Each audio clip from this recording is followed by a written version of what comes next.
senang sekali saya Diana dapat menemani Anda hari ini.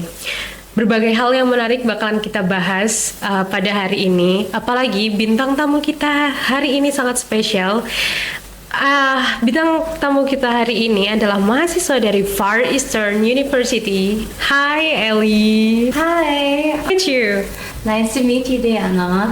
How are you today? I'm okay. I was able to get some good rest last night because I finished all my paperwork early. Oh, so our Sobat Biru would like to know about you. Can you tell me about yourself? Okay.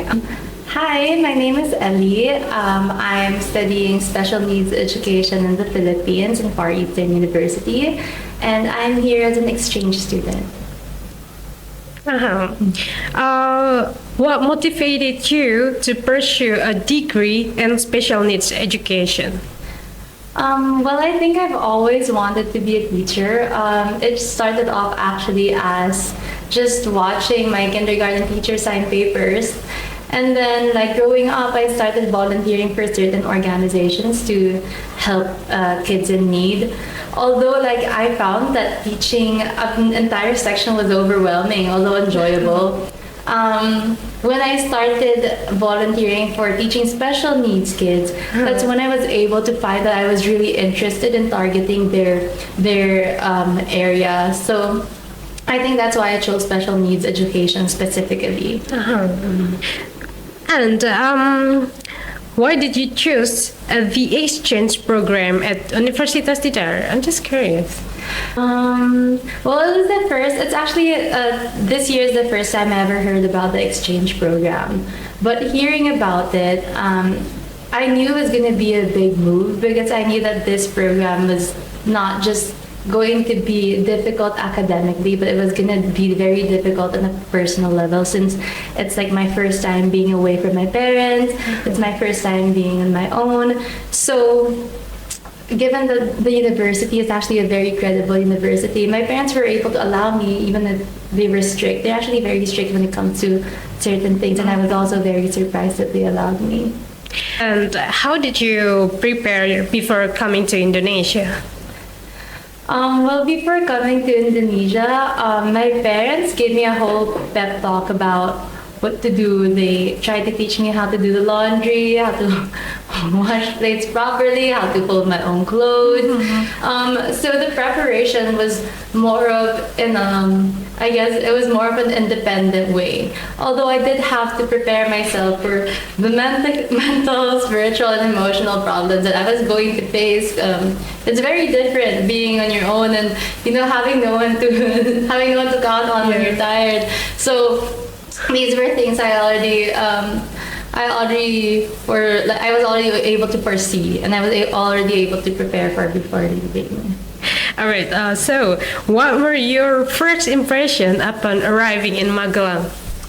My first impression was, well, our first encounter with, I guess, Indonesian people was like here is when we were trying to buy the SIM card, and we were having a very difficult time communicating with the seller. So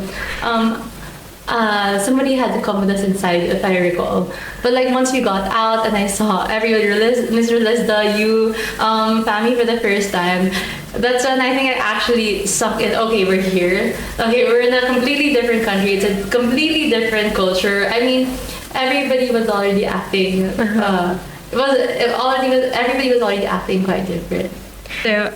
So you get like see some different culture here and there, Yes, right? yes. And how has the process of adapting to a new culture and environment been for you? Oh, I'd be lying if I said it was easy because I found that although what I realized was both of our cultures are very hospitable, the culture here is a lot more conservative, and you actually have a lot more traditional practices that you put into day to day. For example, let's say praying or where you can wear shoes. I don't think that's common in the Philippines. I'm not really aware of it. The way of eating or the bowing, the things we have these cultures in the Philippines, like greeting, let's say greeting elderly by the hand, that we call it mano po, but it's not really that practiced anymore. But actually being here made me realize maybe it's actually something I want the younger generation to practice, or even me. Like, I think I'd want my kids to practice the respectful traditions again. Yeah. So maybe that's the one that the most noticeable culture differences you've experienced in Indonesia, or you have another? Clothing. It's so different. So like there are things in the Philippines, like let's say for us it's already very conservative because it's very hot, and I don't think that Philippines is very keen on wearing super covered up clothes. But then when we come here, the first time we went out, everybody was like staring at you. Yeah, we go back inside the house. We're like, okay, we have to change into something more covered up. So that's another thing actually. Okay. So that's something we still adjust to. So we just try our best to really adapt to that, and adapt to things that would make people here feel respected and acknowledged. So have you made a new friends here? Except me and Zal, of course. Except you and Zal. I think I can consider Avis. Okay. Like, although I think more of my friends, they're able to make new friends because they're in campus a lot of the time. And they're around a lot more children. But I think for me, the new friends I'd be able to say I've made are the teachers that work in the school that we go to. Because like I'm so busy. We're so busy. We don't really have the time to go out or even go to campus and mingle with other people. And so like I would actually consider the teachers that we work with to be my new friends. They're really fun. Fun. I don't know, what academic activities have you been involved in at Universitas Tidar? Activities in the university. Yeah, here. Is there any?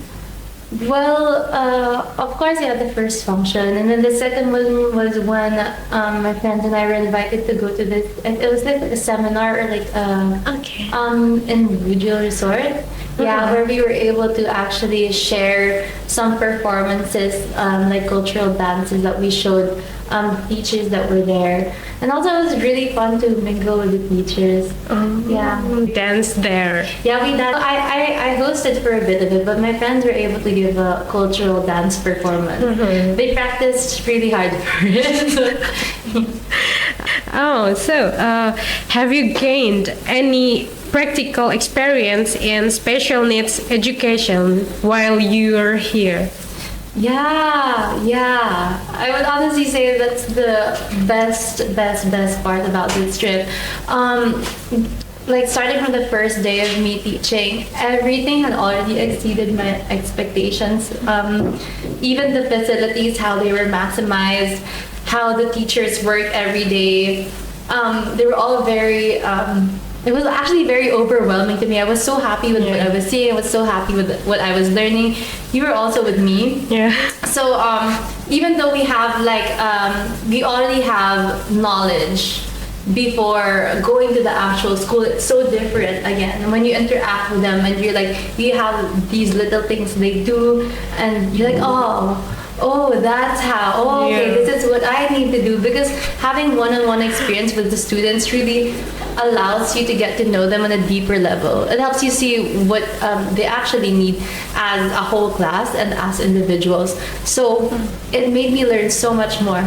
Like, it just gave me knowledge that books and lectures would never be able to give me. So there are things like this experience that I'm so grateful for, because I would have never learned what I've learned here. Just listening. So good to be practiced. Yeah, it's so good. Like even it's so good even challenging my skills to teach the students as much as I can, given the time that I have. Yeah, it's the best. And I'm just wondering, what is the most valuable lesson you've learned during your time here? The most valuable lesson I've learned during my time here is everything is a choice. So I can say that because I did have my own struggles coming here, and I did have my difficult moments. But if I had let those difficult moments take over my experience today, I would not have been able to interact with my students. I would not have been able to experience the depths of emotion and even knowledge that I was able to with them. So I think like that lesson, which is like everything is a choice, is that you really choose what you do every day. So there were days when I woke up and I was not having it, but every day I still wake up. I get to school, and once I get to school, I make the choice. I get up, and then I get to school. All that just goes away. I'm just like in it, and I'm so happy I got up, and I'm so happy I didn't let my emotions get the best of me. So I think it's everything is a choice. Yeah. And I heard that you here, not only you, because so you have 4 friends from Far Eastern University, right? Can you tell us about your 4 friends? So they're all in physical education. Physical education. So let's give a little bit of introduction to their personality. So first off, we have Duex or Marty. Okay. Marty is our only boy, and thank God we have a boy here because he really takes care of everybody. And there are things he knows that only a boy knows how to do. You know, when we go out, he comes with us to make sure we're safe. It's just actually I don't know what we do without him, like coming on this trip. And then we have Kate, my roommate. She's the best. Okay, so Kate is obviously she's the closest one to me. We have the same humor. She's very studious as well, and I'm so grateful for her because I do have nightmares every single day, and I cry in my sleep every single day. And Kate has always managed to it's like automatic there. She'll just pat me, and it's embarrassing. She does. And she just makes me so happy because she's so funny. Roxanne and Jolly, they're best friends, so they're roomies, and they're just always a laugh also. So everyone's it's so happy being around everybody. That's actually my first time like getting to interact with them because in our school I don't really talk to anyone. I roam the halls of our school alone. So it was nice seeing them like get to know me and me being able to get to know them as well. Okay, so there's Duex, Kate, Roxy, and Jolie. Yeah. Okay, so I need to ask about special needs education again. How do you compare the special education systems in Philippines and Indonesia?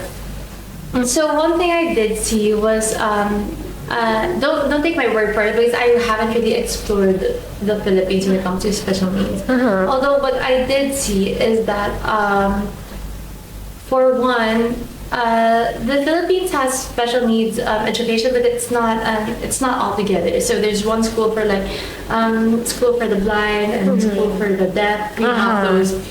Although I'm not really aware if we do have a school like the one here where there are just different disabilities all together in one really big area. And also I think most families I think in the Philippines they opt to first go after the diagnosis, I guess. They opt to go to a private tutoring session. So if that means like one-on-one or a group session and stuff. But there are some similarities, actually a lot of similarities, but one of the small similarities I saw is that we have different terms for certain things. And so like when I was teaching in the school that I was teaching in now, you were there when I was asking like, what is this? What is this? Because Yeah. there are terms we have that aren't here. There are terms that you have that we don't have, and so I think that like that's a bit of a gap. But overall, I think it's the same. The targeted areas are the same. The analyzed areas are the same. Yeah. Okay. So, what are your plans after completing this exchange program? It's sad. So I don't want to go home. But I think I'm just going to continue what I'm doing now. And I'm so grateful because this program really gave me back my light, especially when it comes to teaching. Like having a big pause before going back to finish my degree, it somehow gave me a numbness or stillness. So having this program really gave me back my light. So when I get home, I'm gonna make sure to tell everybody what I learned here. And I'm gonna start off with my parents. I'm sure they'll be very, very happy. I'll tell them about my personal experiences here as well. I've already actually scheduled myself to start volunteering for a different school in the Philippines because I do not want to stop what I'm doing. It's just made me so happy. Yeah, it just made me so happy. I'm so grateful for this program. So, do you have any advice or tips for other students considering an exchange program? It's okay. Number one, it might be the best thing that will ever happen to you. That's one. There are things that will happen to you inside as well as in your mind that you will not be expecting. Things that will exceed your expectations. You're gonna have experiences you never expected to happen to you. Number two is be very well prepared mentally and physically because once you leave the country and you're not with your parents, no one's gonna take care of you. Yeah. So you have to be very well prepared. You have to make sure you have your determination, and you have to make sure that you keep your focus on what you're doing. Third, it's gonna be the best thing that you ever spend your money on, because like I said, it's going to change you on a personal level, and at the same time you're gonna learn so much, like things you're not gonna learn just listening to lectures. Although lectures do help, but experiences are a different thing. Yeah. Oh, what are your hopes for the future of special education in both Indonesia and Philippines? Well, I hope that both in Indonesia and the Philippines that this is actually given more attention to, because I feel like once you interact with these students, special needs students, you really see what they're capable of and how they can excel at certain things. And I know our countries are very well capable of doing it. So I hope that this is seen as something urgent, because I feel that these students deserve everything that, let's say, the upper class get. They deserve the resources that other kids get. So I hope that although the system is already good, that it's improved even more, improved in a way where it's accessible for everybody, where the system is applied according to how it's planned and the quality that it was planned. Because our countries are very well capable of it, and the kids deserve it. And what message would you like to leave with our podcast listener? Whatever it is that you're doing, make sure you love it. Because when you love what you're doing, it is not going to feel like work at all once you get into the professional environment. I can say that because being here, I've been as tired as I am happy, and I would do this every day for the rest of my life. I never want to stop them doing. So whatever you're studying now, whatever you're doing, make sure that you love it, and make sure that you put your all into it. And don't let anyone take it away from you. And last but not least, what your favorite Magelang's food so far? You can just Batagor. Batagor, yeah, that's my favorite food. Okay. So, terima kasih telah menyaksikan podcast Biru Podcast bersama Ellie hari ini. Jangan lupa subscribe, comment, dan like. Thank you. Bye bye. Thank you.